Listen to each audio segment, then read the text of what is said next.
up, you guys? Welcome to the video. So today for marathon training, I'm actually going to be doing a different kind of marathon.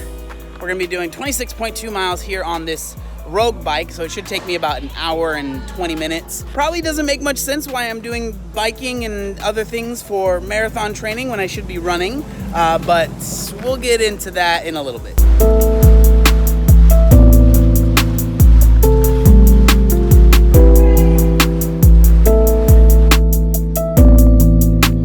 Marathon training update. I'm sure a lot of you guys have noticed I have not put up a video talking about the marathon training that I am doing. I'm still 100% planning on doing the Rock and Roll Marathon here in San Diego on June 2nd. And the training has actually been going really well as far as, you know, how I'm enjoying it. I never thought that I would be somebody that actually enjoyed running, but again, it's one of those things that I had never really ran more than like 5 miles before this, so it's been really interesting pushing myself to that limit and mentally just realizing that I think I've had the capacity to run a lot of miles for a while now. I just never mentally pushed myself there. So these past few weeks of training started out really well. I had some really awesome runs, and I ran some routes in some places that I've actually never really ran around San Diego, and I'm very lucky that I have San Diego. So that was nice to be able to go on runs and explore, you know, the city that I've lived in and grown up my whole life. So it is Monday the 8th, so today is my first official full week of training. So it is about 5:45 and I have about 5 miles to run. I'm here at the beach. I figured it'd be a nice place to run. It's a pretty straight path, so I'm just gonna go 2.5 miles down, 2.5 miles back. So it's kind of I'm feeling actually pretty good, considering, you know, I just had my long run, and you know, a couple days ago I was nervous that I would be super sore, but I'm feeling pretty good. Also, I picked up some sunglasses that actually have like rubber on the inside of the nose, so hopefully they won't be slipping too much. So I hope they work well today. All right, so the 5 miles is done. I'm actually really happy with how the sunglasses worked. The brand is One, I think, and then this is called the Ziggy. If you want to get them. I just got them at Roadrunner Sports. They were like $25, $30, so not too expensive. The run was good.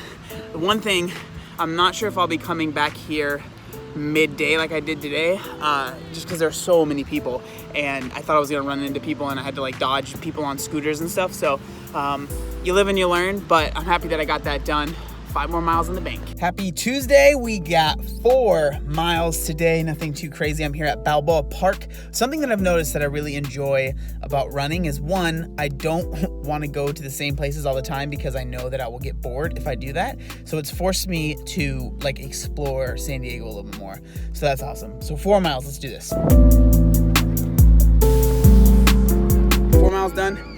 That was honestly probably the easiest 4 miles have felt. I felt like I was running at like a 5K pace for that. So like 4 miles is a little bit more, like almost a mile more than a 5K. So that felt really good. I feel like I was like hitting my stride today, and like running just felt good. Normally just running always doesn't feel good, so that's good. And actually, listening to your guys' advice, I was able to pick up something for when I'm running to drink water out of. This is like a Nathan pack. I was able to test this out with a little bit of like electrolyte drinks that I bought. I went out to Roadrunner, which is like a running shop here in San Diego. I'm sure there are a ton of places, but I bought these little hydration packs. They're called Noon, and basically, like when you drink them, it tastes like pretty salty, which I'm assuming is supposed to be replacing the salt that you're losing when you sweat, which is nice because I do sweat a lot. So I was able to practice with this, because one of the tips that you guys brought up a lot was to practice with what you're planning on using during the race. So I'm planning on using something like that during the race, so I wanted to practice on at least a few of my runs before the marathon comes up. We got 6 miles today. I'm being joined by a special guest. Hello. She's probably not gonna run 6 miles, right? No.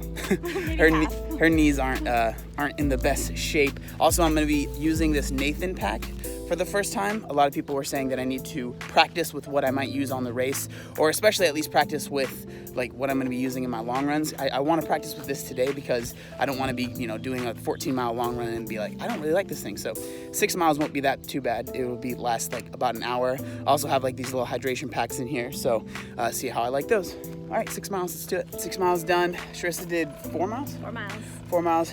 It was nice using this. It didn't move around very much at all, so that was nice. And then like every mile I was drinking some of the water stuff. I didn't want to drink too much because I didn't want it to be like sitting in my stomach, so kind of figuring out how much water I should be drinking. But yeah, it was good. Nice time. And another thing that I picked up was a bunch of these different like little goos and gels. They had like a big sale over at Roadrunner again. So I picked up like a bunch of different flavors. I have a big bag of those. So again, planning on using those during my long run so I have at least practice of eating and stuff like that, so I'm not showing up on race day and being like, oh, this stuff does not agree with my stomach. So, I want to go in as prepared as I possibly can. A lot of you guys said I need to be getting fitted for specific shoes for my running, and then like maybe even getting special insoles. So that's exactly what I did. I went to Roadrunner. They have this whole system set up where you can go in and they basically like measure your foot, they scan your foot, they scan your gait, like how you're running, and they tell you what types of shoes you should be using. So they let me know, which is something I already kind of knew, is that I overpronate. So I ended up getting a stability shoe. There's basically like two types of shoes in running. There's neutral and there's stability. Neutral is for most people and stability is for people that do overpronate a little bit. So when you run, you're kind of overpronating, and so they have like a little bit of extra, just like almost cushion, but it's a little bit more sturdy on the inside. So instead of when you're running and your foot goes like this, it pushes it out straight like that. So I ended up picking up, these are the Brooks Adrenaline 19, and I also actually ended up getting some custom insoles too that are, again, are supposed to help with that pronation, because you don't want that when you are running long distance. So everything was feeling really great. I got some really good runs in. I was excited for doing a long run so I could practice with all the stuff that I had got. But then once I actually ended up taking a trip to Utah this week as well, and once I got to Utah, the first full day there, I noticed that my left foot was feeling a little funky. Now there are two things that I think probably kind of explain like what I've been thinking about the past few days, kind of explain what's going on. So the first one, and probably what most people are going to assume what happened and what I think might have been the cause, is that obviously just with the increase in mileage, a lot of people were saying be careful with this, and I tried my best. I did everything I could to be as smart as possible, again within the time frame. Obviously it's not that smart to be training for a marathon in this short of a time, but for me, I thought it was a challenge that I could do, and I still think it is something that I can do.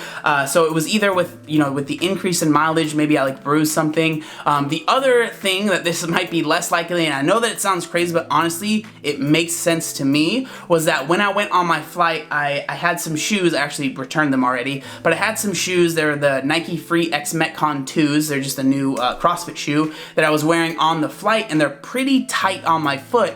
And what I think might have happened is that because they're so tight, and I think my feet swell a little bit when I fly, and they might have swollen even extra. I think that they might have honestly like swollen into the shoe, and the shoe caused like a bruise in my foot, because where the pain is, if you want to say it, if you want to call it that, where the discomfort is exactly where there's a good amount of material that would have been pressing against my foot. So basically, when I was in Utah, I was able to walk around. I've been able to walk around. Like walking around really isn't too much of an issue. It's just when I walk a long distance, then I start to kind of notice that in my foot. So I decided it's probably best for me to not run if it's not feeling that good to walk right now. So what I've been doing instead is just a ton of, if you want to call it, cross training. So I have been on a rower for a lot of time, and I've also been, as you guys saw, on a bike for a good amount of time. So with the training that I'm doing now, basically I'm just trying to stimulate, long cardio, and I'm trying to do it outside as much as I can. As you guys saw on the bike and on the rower, I've been outside trying to,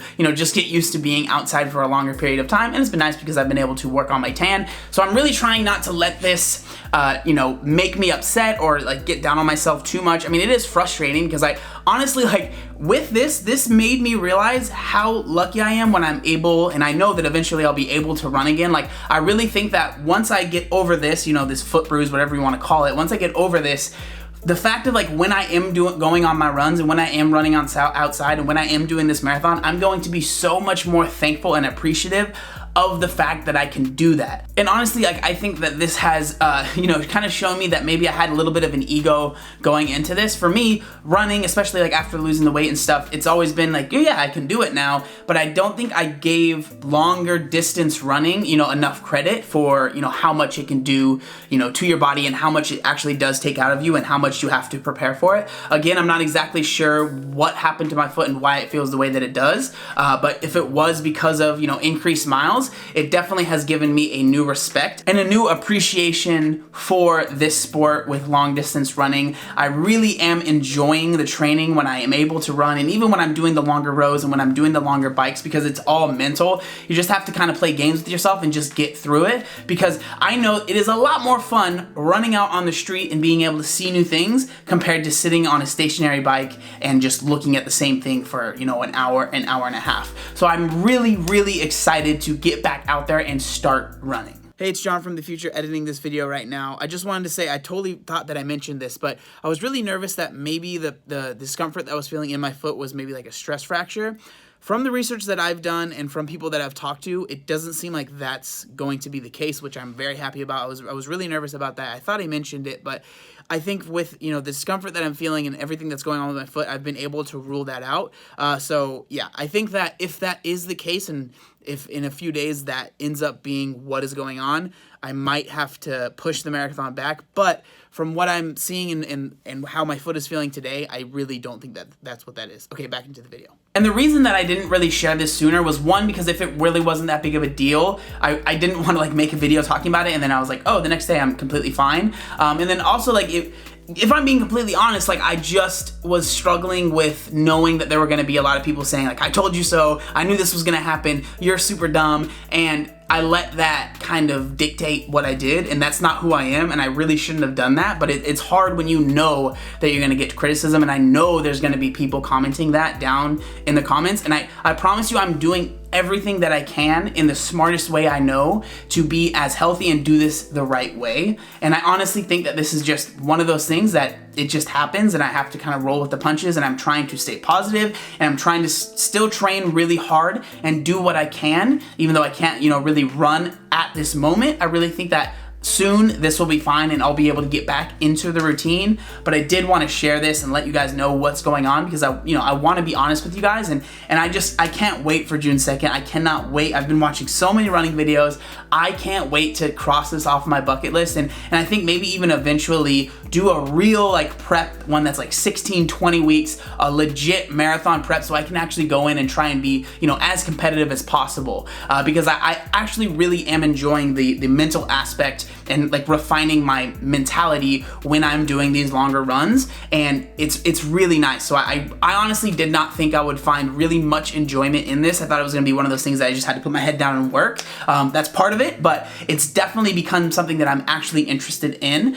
So I think that, you know, after I do this marathon, I might do another one where I actually do train for a long period of time and actually give myself enough time to really go in there and try hard and get a good time at the next marathon. I'm not 100% sure on that, but I think that it could be really cool. There you guys go. That is the update. I know it's probably not what a lot of you guys were hoping to hear, but again, I'm trying to keep my spirits high. I'm still really excited about this training. I'm doing everything I can with, you know, the tools that I have. So I'm trying my best to be as prepared on race day as possible. I really appreciate your guys' support. If you have any tips or anything like that, I would love to hear them down in the comment section down below. Again, I'm doing the best that I can. I really, really appreciate you. And for the people that are just gonna leave me comments, whatever, you're probably still not here at the end of the video anyways, but for the people that are being helpful and are really trying to help me, I really do appreciate it, because this is a completely new world for me and I am just sharing it with you guys. So again, thank you guys so much for watching the video. Make sure you like, comment, and subscribe.